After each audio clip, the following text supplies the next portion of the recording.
ideas es que la gente las confronte, es decir, que la gente pueda discutir, es la esencia propia de la democracia, ¿no es cierto? Porque si no, pues no había pues sofismas, no había pues un Aristóteles, no había pues alguien que le diga que no a alguien, es decir, alguien que te contraste, que te diga que tú estás equivocado, y en la medida que tú puedas convencer a esta persona, o inclusive no convenciéndola, a los demás que son parte del debate dirán: yo creo que tal o cual tiene razón. Dicho esto, yo soy de los convencidos que existe la ideología de género como una manera de copamiento intelectual y de copamiento ideológico en nuestra sociedad. Y yo no estoy de acuerdo con la ideología de género. En lo que yo tengo que estar en desacuerdo con cualquiera es que me diga que la ideología de género no existe.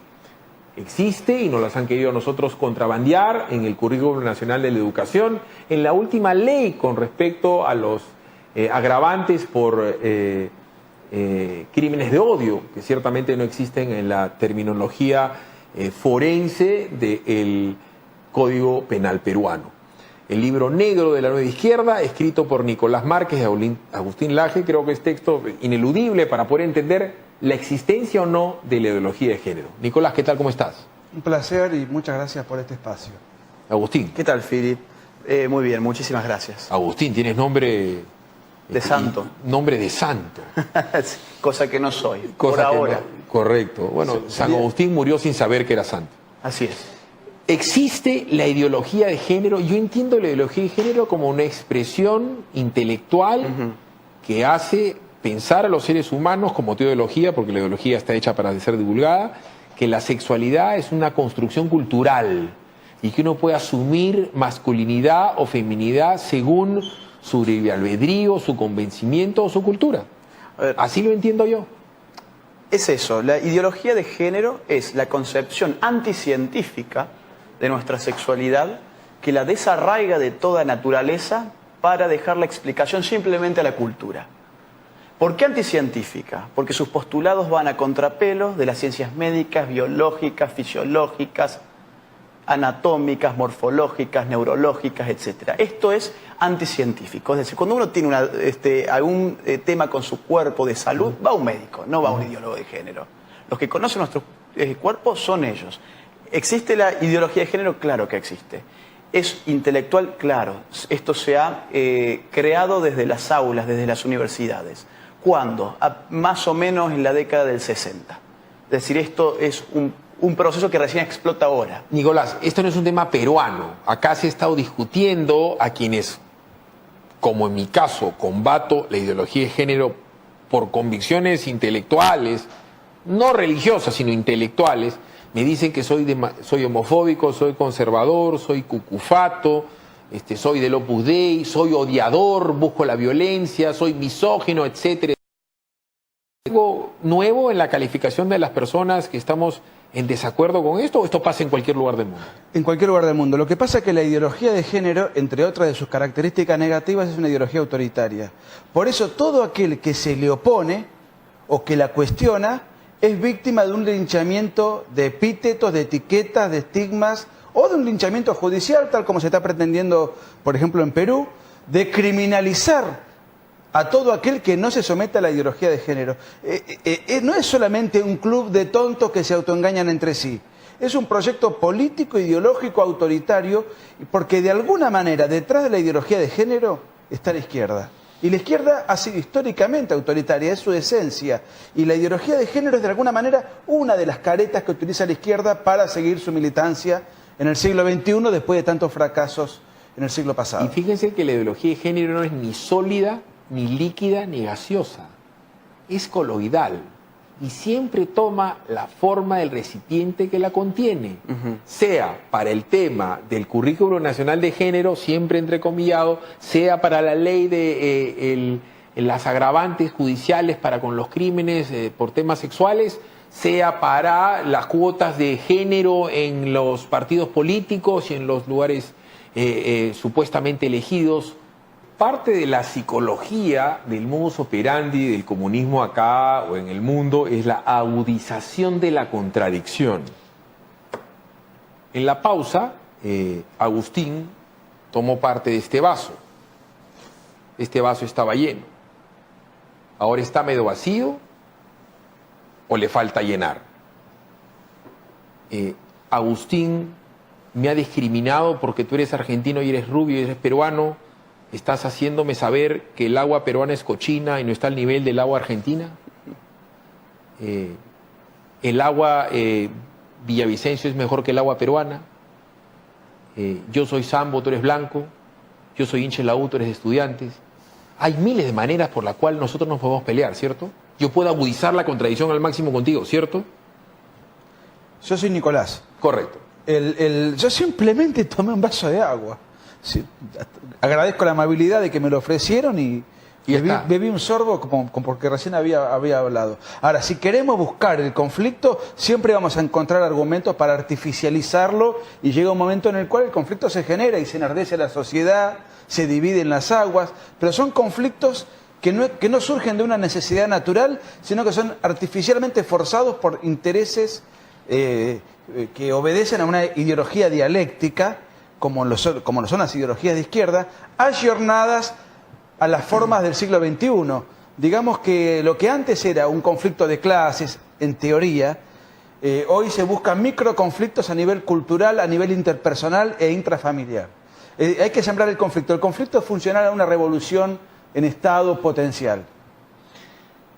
Cuando la gente que defiende la ideología de género se ve evidenciada, a mí me ha pasado, cuando le dije, ellos entrecomillan la feminidad y la masculinidad, ellos hablan de los derechos sexuales de los niños, de la utilización de su cuerpo, de la exploración de su cuerpo, de que dentro de sus competencias está el libre albedrío para desarrollar su sexualidad con responsabilidad, y cuando yo les digo que nadie debe hablarle a un niño sin consentimiento de sus papás sobre sexo, no solamente me dicen que soy machista, que soy misógino, que soy retrógrada, sino después me dicen que estoy hablando de algo que no existe.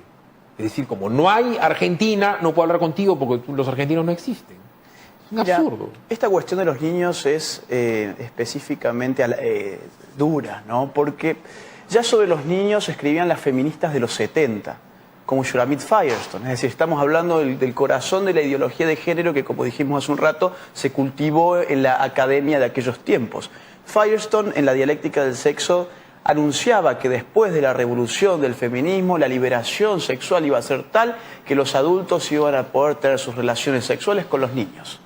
Esto le dice un ícono intelectual del feminismo. También lo dice Kate Millett, Simone de Beauvoir, Foucault, Hockenheim, Sartre, gente que hoy en España lo dice Lola López, gente que pertenece a estos grupos. Y uno dice, ¿qué tiene que ver la pedofilia, por ejemplo, con la ideología de género? Bueno, volvamos a qué significa la ideología de género.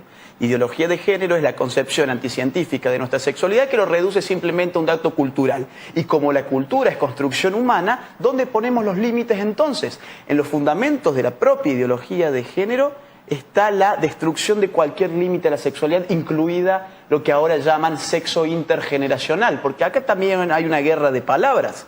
Ya no se está llamando pedofilia a la pedofilia, ahora se llaman boy lovers, child lovers, sexo intergeneracional, porque suena mucho más bonito. Hay pansexual, bisexual. También. Transexual. Pero llevo el caso a un extremo y hay cuestiones que ya están hechas ley en algunos estados. Por eso es importante lo que está pasando acá en Perú, que es una reacción antes que esto ingrese con toda la fuerza. Sin ir más lejos, esto cuando le ponen a las letras, a la A o a la O, el arroba, es simbología gay. Bueno, todavía... Así es sencillo. Ya no corre más la arroba porque, claro, como ahora son 120 y pico de géneros, ahora directamente le ponen una X. Bueno, es que ahorita nosotros estamos en la etapa del arroba. ¿Tú de qué provincia de Argentina eres? De la provincia de Buenos Aires, ciudad de Mar del Plata. Yo de Córdoba. De Córdoba. Ni en Buenos Aires ni en Mar del Plata, les aseguro, verdad de Dios, dogma de fe, hay un queso como los quesos Duman, que son quesos de cabra elaborados con finísimas hierbas, son quesos maduros, son quesos para untar, son quesos en pico. Ni en Argentina, ni Maradona, ni el Papa, que es uruguayo, porque es un argentino buena gente, en su vida ha probado un queso como Duman. Ubíquelos en Facebook como Duman Quesos. Vámonos a la pausa, regresamos con el libro negro de la nueva izquierda. Ellos se mueren pues cuando ponen al Che Guevara con la boca roja, porque si hubo alguien homofóbico era el Che Guevara. ¿Dónde nació el Che Guevara? en Argentina. Los argentinos, porque nada para mí más gozoso que darle la contra a un argentino de empezar a ganarle en un combate de ideas. El tema de la feminidad entrecomillada o de la masculinidad entrecomillada, de estas guías de sexo que acá en el Perú se dieron, de la caperucita rosada o el caperucito rojo, del hombre que se viste de rosado. ¿Cómo fue en Argentina? ¿Cómo fue en España? ¿Cómo fue en Europa? En los países en donde estos señores han estado ganando las batallas que ellos mismos llaman. Yo diría con dolor que en el caso particular de Argentina no ganaron una batalla porque no tuvieron oponente, no pelearon contra nadie, no hubo reacción. Yo estoy admirado de la reacción positiva y vigorosa que se da en el Perú y en otras latitudes. En Argentina no pelearon contra nadie, hubo algún movimiento, algún intento casi simbólico, testimonial, pero la ideología de género se ha impuesto durante la década del kirchnerismo con furia y desafortunadamente durante un gobierno mucho más normal como el actual, en este tema puntual no ha habido ningún cambio. En otros países todavía el avance es mucho más audaz y de eso Agustín maneja datos que Agustín, son desopilantes. explícale a la gente, yo siempre trato de ampliar horizontes del mundo. ¿Qué cosa es de Open Society? ¿Quién es el señor Soros? ¿Cuáles son los success fees, los bonos de suceso para diferentes legisladores o dadores de políticas públicas con respecto a poner ideología de género en una ley? Poner identidad de género en otra ley. Bueno, Soros es... Hay premios económicos, es un negocio. Sí. Yo no creo que Soros tenga atrás intereses económicos simplemente, sino ideológicos, el sentimiento por el poder. Porque una persona que ya llega a tener tanto como Soros, seguir viendo cómo crecen esos números, lo que él quiere es poder. Entender que financiando esto puede cambiar el mundo. Él es el que mueve las fichas del tablero, ¿no? Y fíjate algunas cosas que tienen que ver con lo que sucede en el resto del mundo. Andalucía, ya que hablábamos sobre los colegios.